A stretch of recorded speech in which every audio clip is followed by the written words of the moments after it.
This month I had a really, um, really deep introspective experience listening to this podcast sect that broke down one of my favorite albums ever, which is Kendrick Lamar's "To Pimp a Butterfly," and I don't know, it inspired something in me.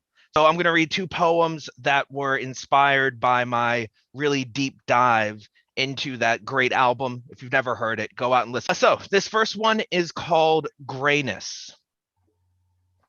I am not black. I am not white. I exist between the two. I balance on a seesaw that is heavily weighted in one direction by society and by my cultural choices. I never lost sleep except from late nights in green grass yards, hanging out with my white friends. I never worried about being stopped and shot because I fit a description. It shows my privilege, this shelter of suburbia. There is an inability inside me to engage with my blackness. What does blackness even mean? I have clear ideas of what blackness is, but these ideas are fueled by stereotypes, music, and myths. I can't trust my brain to speak the truth. Am I supposed to feel a certain way, talk a certain way, walk a certain way? All I am is me, a swirling nova of gray amidst the universe that wants to sort me into night or day. Now, what right do I have to speak about blackness? I'm not sure I do. I'm a house slave. Society defines blackness with poverty, drugs, death, violence, the streets, death, gangs, death, prison, and all I see is what's shown to me, myth or fact. I don't have the power to tell. I'm no god, I'm no king, I'm no mortal man. Maybe I'm just another poser. No better than Al Jolson singing Mammy. No better than the catchers of Kunta Kinte. No better than someone who's never seen Friday. No better than a poet rhyming a stanza because he thinks that's what a black person would say. For me, blackness is alien and unfamiliar. A butterfly brushing my nose in the twilight that I think is a ghost come to claim my soul, to take me back to the long suburbia where I could be white, supping on a diet of privilege, power, and ignorance. I'm not sure what the point of this was. Maybe to air out some of my anger, alleviate my tired soul of the guilt, tap into something different in me. I wonder if my blackness is a dead thing, just a piece of my life that sits in the corner. No one mentions the corpse or point it out. We just sip the cider and talk about taxes. But in my most shameful moments, I wonder, if my blackness is dead, is that really such a bad thing? So I've got one more to read. Once again, inspired by To Pimp a Butterfly. The final track on that is a epilogue to the story to me. This called Lessons. I am black, I am white, I am selfish, I am kind. I am sensitive, I am cold. But actually all these are wrong. What I am is contrast. Swirling shades of skin, shades of personality, shades of morality, shades of grace, shades of weakness.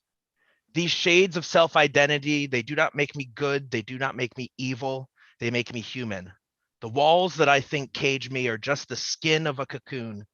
My wings lie beneath, ready to be unfurled and seen. I am caterpillar, I am butterfly, I am neither, I am both. That's it. Thank you.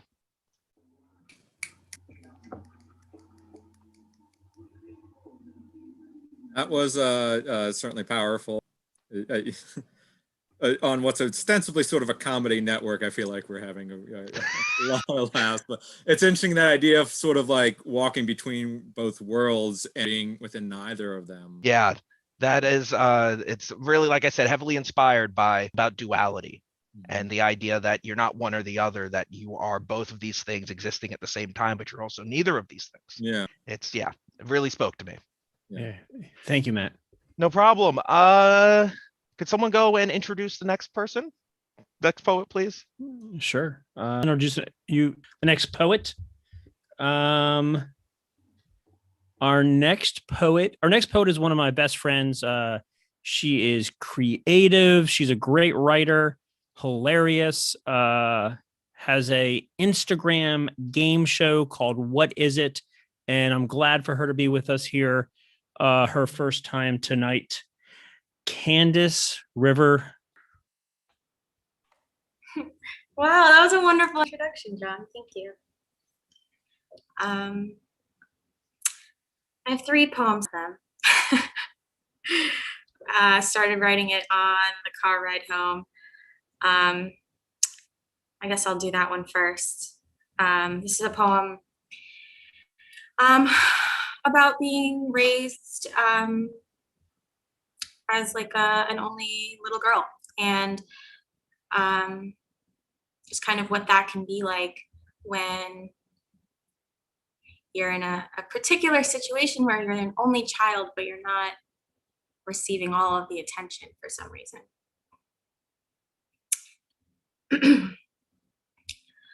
Neglect can kill a part of you when you have a little heart. Your little feet walk alone at night when it gets a little dark. You learn to play alone with all the little toys you have. Seen, not heard, you hear from mom and dad. So watch me do a nosedive. Watch me get straight A's. Watch me hit a home run. Watch me tap and dance ballet. Have you seen me yet? Are you watching? I'm showing all I've got. I just want to be seen by you. Those words I've not forgot. I know both of you are busy. I don't need that much time. Please tell me that you're happy, that your attention is all mine. I'm getting D's in algebra. It's not because it's hard. It's because when I get A's and B's, there's never your reward. I'm skipping school and cursing, getting put into detention, tearing up my clothes. I think I now have your attention. I kissed a man. He gave me 3. He says I'm real mature for a 13-year-old like me. You're watching cries. Mom, thanks for tuning in. Watch and listen to the shit show of a situation that I'm in.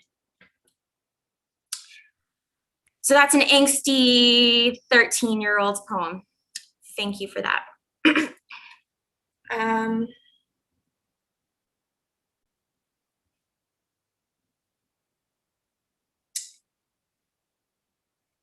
So my next poem is actually a song that I started writing a long time ago. I met a man who was like new in town, knew some of my mutual friends, and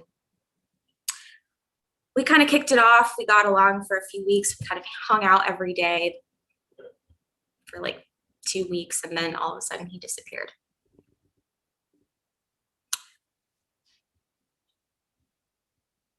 I don't know where you've been, and I don't know where you're going, but I hope that you're going to hell. Because that's where you left me, so come back to see me. I'd smile and tell you I'm well. I washed your dirty t-shirt and stowed it away, but I'm sure you wouldn't care for it anyway. Maybe if I buried it in the backyard, you'd finally grow up and do the things that are hardest, like caring about people and sticking around and knowing that people are flawed like yourself. Maybe you'd quit doing drugs and staying up late and always finding a reason to fucking complain. Because I'm great at hellos, but fuck shit at goodbyes. It took writing this song to realize how it feels to feel like the people that I've left behind.